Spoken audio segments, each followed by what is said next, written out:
Good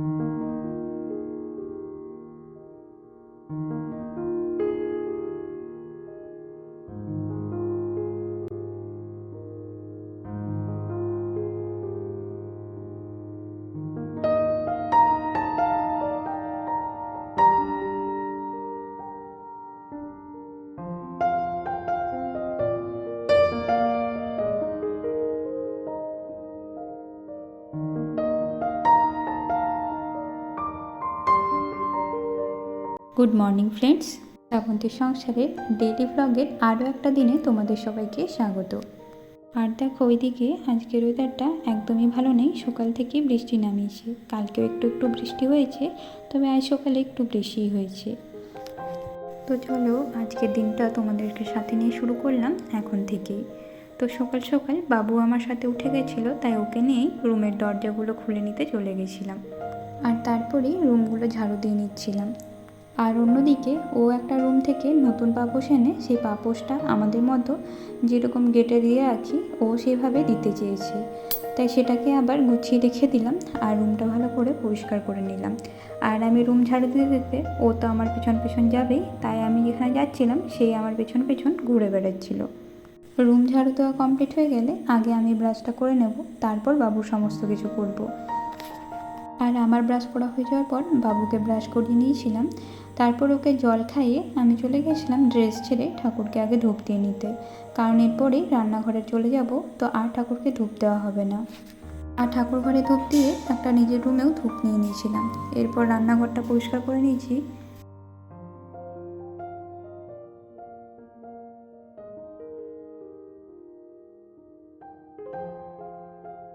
রান্নাঘর পরিষ্কার করার পর ফ্রিজ থেকে দুধটাও বের করে নিয়ে চলে এসেছি। ঠান্ডাটা ঘুচলে নর্মাল হলে আবার গরম করে বাবুকে খাওয়াতে পারবো। তারপরে আমাদের খাবারের জন্য জোগাড় করতে গেছিলাম, তো আজকে বানাবো ডিম টোস্ট, আর সেই জন্যই পেঁয়াজগুলো কেটে নিচ্ছিলাম। তারপর বাসনগুলো আগে গুছিয়ে নিলাম, কারণ সেগুলো গোছাতে ভুলে গেছিলাম, তো হঠাৎ কাজের মাঝে মনে পড়লো, তো সেগুলো আগে গুছিয়ে নিয়েছিলাম। আর এরই মধ্যে দেখলাম আমাদের যেহেতু ডিম টোস্ট করছি, তো সেটা দেখে বাবুর খেতে ইচ্ছে করবে, তাই ওর জন্য একটা রুটি করে ডিম রুটি বানিয়ে দিয়েছিলাম। আজ আমাদের সাথে ওরও নতুনত্ব একটু খাওয়া হবে, খাবারটা একটু চেঞ্জ হবে। আর ব্রেডটা যেহেতু ওকে দিতে পারবো না, তাই রুটিটা দিয়েই ওকে একটা ডিম রুটি করে দিয়েছিলাম ওই রোলের মতো করে। আর কোনো কিছু দিইনি, সিম্পল ডিম আর রুটি ও ভালোভাবে খেয়ে নিয়েছিল। তো ওর এতটাই খিদে পেয়ে গেছিলো, আমার যেহেতু এসব করতে একটু দেরি হয়েছিল, সকালটা এত সব ঝামেলা থাকে, তাই এসব করতে চাই না, নর্মালভাবেই ব্রেকফাস্ট করার চেষ্টা করি। তো আজকে যেহেতু খেতে একটু ইচ্ছে গেছিলো, তাই এগুলোই করে দিয়েছিলাম। আর ততক্ষণে বাবুর খিদে পেয়ে গেছিলো, তাই ওরটাই আগে কোনো রকম করে ওকে আগে খাওয়াতে বসে গেছিলাম, পরে ভাবলাম আমাদেরগুলো করব। তো ততক্ষণে ওর বাবার সমস্ত কিছু হয়ে গেছে, সমস্ত ফ্রেশ ট্রেশ হয়ে এসে গেছিলো, তাই বললাম ওকে বাবুকে খাইয়ে দিতে, তাহলে আমি আমাদেরটা এর মধ্যে করে নিতে পারবো। তো এরপর কোনো রকমভাবে তাড়াতাড়িভাবে আমাদেরটা করে নিয়ে আমরা ব্রেকফাস্ট করে নিয়েছিলাম। আর এদিকে দেখো তাড়াহুড়ো করতে গিয়ে রান্নাঘরটার কী অবস্থা, তাই সেটাই সবার আগে পরিষ্কার করে নিচ্ছিলাম। আর বাসনগুলো ধুয়ে নিয়েছিলাম, যতগুলো ব্রেকফাস্ট করার পর বাসন হয়েছিল সেগুলো আগে ধুয়ে নিয়ে রেখে নিয়েছিলাম, সাথে রান্নাঘরটা আরও দুবার মোছাও হয়ে গিয়েছিল। এবার আর আজকের সকাল দিকের কোনো কিছুই ভিডিও নিতে পারিনি, আমি সোজা চলে গেছিলাম তোমাদের সাথে শেয়ার করতে সেই দুপুরবেলা থেকে। তো দুপুরবেলা সবার ঘুম হয়ে যাওয়ার পর উঠে হঠাৎ মনে হলো যে কাল থেকে একটা পেয়ারা আনা আছে, ও বলেছিল পেয়ারা মাখা করবে। তো যেহেতু বাড়িতে কাসুন্দি ছিল না, তাই যা যা ছিল সেগুলো দিয়ে একটু পেয়ারাটা মেখে নিয়েছিলাম। তো পেয়ারা মাখাতে একটু জলজিরা আর একটু ব্ল্যাক সল্ট, তার সাথে একটু মতো ঘরের বানানো তেঁতুল চাটনি আর ধনেপাতাগুলো একটু থেতো করে দিয়ে দিয়েছিলাম, সাথে একটু দিয়েছিলাম গোলমরিচের গুঁড়ো, সেই দিয়ে মেখে নিয়েছিলাম। আর আলাদা করে লঙ্কা দিইনি আর মিষ্টিও দিইনি, তেঁতুল চাটনিতে মিষ্টি আছে। আর দেখো যে শুনে সে যে আমি পেয়ারা রেডি করতে যাচ্ছি, সেই ওর অবস্থা দেখো, ও আর ঘরে বসে ছিল না, তাড়াতাড়ি চলে এসেছিলো দেখার জন্য যে আমি কি করছি।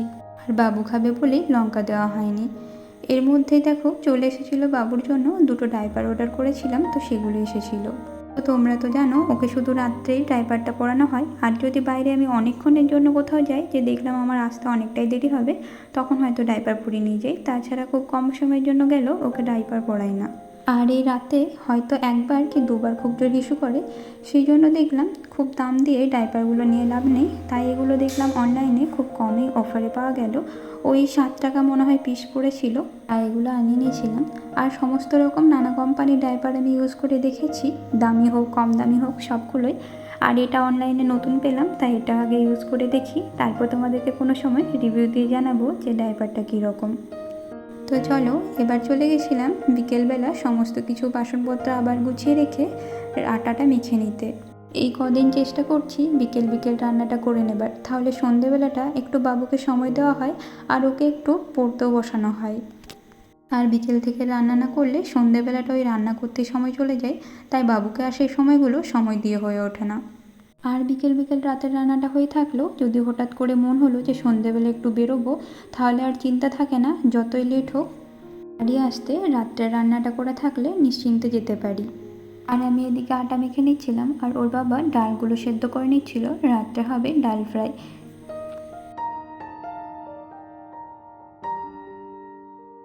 চলো তোমরা এখন দেখে নাও একটু ছোট্ট করে ডাল ফ্রাইয়ের রেসিপিটা। তো এই কড়ার মধ্যে তেল দিয়ে জিরে আর তেজপাতা ফোড়ন দিয়ে একটু নাড়াচাড়া করার পর পেঁয়াজ কুচোগুলো দিয়ে ভেজে নিয়েছিল। তারপর কুচো করা ছিল রসুন কুচি আর আদা কুচি দিয়ে একটু নাড়াচাড়া করে নেওয়ার পরে কটা কাঁচা লঙ্কা কুচি করে দেয়। আসলে প্রথমে ভেবেছিলাম বাবু খাবে, তারপর দেখলাম একটু রিচ হবে, সেই জন্য কাঁচা লঙ্কা কুচিটা পরে দেওয়া হয়। তারপর টমেটো কুচি দিয়ে নুন দিয়ে ঢাকা দিতে টমেটোটা নরম হওয়া পর্যন্ত অপেক্ষা করতে থাকে। এরপর টমেটোটা নরম হয়ে যাওয়ার পর হলুদ গুঁড়ো আর জিরে গুঁড়ো ও ধনে গুঁড়ো দিয়ে মশলাটা ভালোভাবে কষিয়ে নেয়।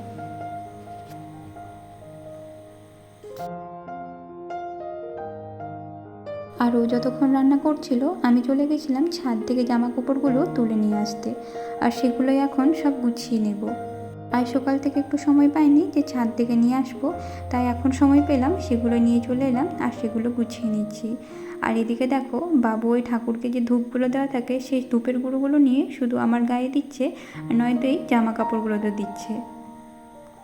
মাঝে মাঝে কী যে হয়, বারণ করলে কোনো মতেই শোনে না, ওই জন্য আরও তাড়াতাড়ি করছিলাম যে গুছিয়ে এই ঘর থেকে বেরোলেই হলো, আমি লাইট অফ করে দিলে ও আর এই রুমে থাকবে না। তাই তাড়াতাড়ি সমস্ত কিছু গুছিয়ে যেগুলো যেখানে থাকে সব কিছু রেখে চলে গেছিলাম আবার রান্নাঘরে। দেখলাম ওর রান্নাটা কত দূর হয়েছে, ওর রান্না হয়ে গেলে এবার রুটিগুলো করে নেব। তো রান্না প্রায় কমপ্লিট, ওর রান্না হয়ে যাওয়ার পর আমি রুটি করে নিয়েছিলাম, আর তারপর একটু ডাল সেদ্ধ রেখে দিয়েছিলাম, যেহেতু বাবু ডাল ফ্রাই খাবে না, তো ডাল সেদ্ধটা দিয়ে ওকে একটু মুড়ি খাইয়ে নিয়েছিলাম। আর ডালটা যেহেতু ভাতের সাথে খুব কম পরিমাণে যায়, যেহেতু ভাত ডাল সব কিছু মেখে দিলে ডালটা খুব সামান্য পরিমাণ ভাতের সাথে যায়, তাই মাঝে মাঝে এই ডাল সেদ্ধ মুড়ি দেওয়ার চেষ্টা করি। মুড়িটা খেতেও খুব ভালোবাসে, আর ডাল সেদ্ধ থাকলে সেটা আরও ভালোভাবে খেয়ে নেয়। তবে ওর মুড়িটা আবার খুব জল জলে মাখা যায় না, এরকম শুকনো শুকনো মুড়ি খেতেই ও বেশি ভালোবাসে। আর তারপরে আমি সন্ধে দিতে চলে গেছিলাম। আসলে ওর বাবা বলল যে কালকে আর বেরোনো হয়তো হবে না, আর আগের দিন যেহেতু রবিবার ছিল সেদিনও বেরোনো হয়নি, তো আজকে একটু বেরিয়ে আসা যাক। আর যেহেতু রান্নাটাও হয়ে গেছিলো, তাই তাড়াতাড়ি সন্ধে দিয়ে ওই তাড়াতাড়ি রেডি হয়ে চলে গেছিলাম একটু বাইরে ঘুরে আসতে।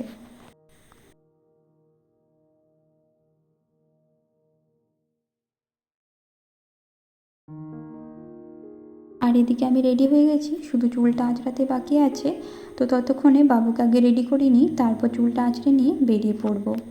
বাবু যদি বাইরে যেতে পাই তো তো খুব তাড়াতাড়ি রেডি হয়ে যায়, আর খুব তাড়াতাড়ি সমস্ত কিছু কোথাও শুনে নেয়। তাই ওকে রেডি করাতে খুব একটা বেশি প্রবলেম হয় না। তো ওকে রেডি করিয়েই আমরা বেরিয়ে পড়েছিলাম। আর জানো তো বিশেষ কোনো কিছু কাজ ছিল না, হঠাৎ এরকম মন হলো যে বাইরে যাব, তাই একটু বেরিয়েছিলাম। কোনো কিছু কেনাকাটারও কিছু ছিল না, শুধু ওই বাইরে যে একটু ফুচকা খাওয়াই হয়েছিল, আর ফুচকা খেয়েই তারপর বাড়ি চলে আসি। বাড়ি এসে আবার বাবুকে ড্রেস ছাড়িয়ে ওকে একটু পড়তে বসিয়ে নিয়েছিলাম, আর সেই ভিডিওগুলো আর নেওয়া হয়নি। আর তারপরে ওকে তাড়াতাড়ি খাবার খাইয়ে ঘুমো পাড়িয়ে নিয়েছিলাম। আসলে দুপুরে ও ভালো করে ঘুমোয়নি, এখন জানো তো ওই 12টা থেকে ঘুমিয়ে যাচ্ছে, কিংবা 12:30 থেকে, তারপর দুপুরটা আর একটু ঘুমোচ্ছে না, না আমাদেরকে ঘুমোতে দিচ্ছে না নিজে ঘুমোচ্ছে। রাত্রে তাড়াতাড়ি খাবার খেয়ে ঘুমিয়ে পড়েছে। তো চলো আজকের ভিডিওটা এই পর্যন্তই। তোমাদের ভিডিওগুলো কেমন লাগছে অবশ্যই জানিও, ভালো লাগলে লাইক কমেন্ট শেয়ার এবং সাবস্ক্রাইব করে পাশে থাকবে। টাটা।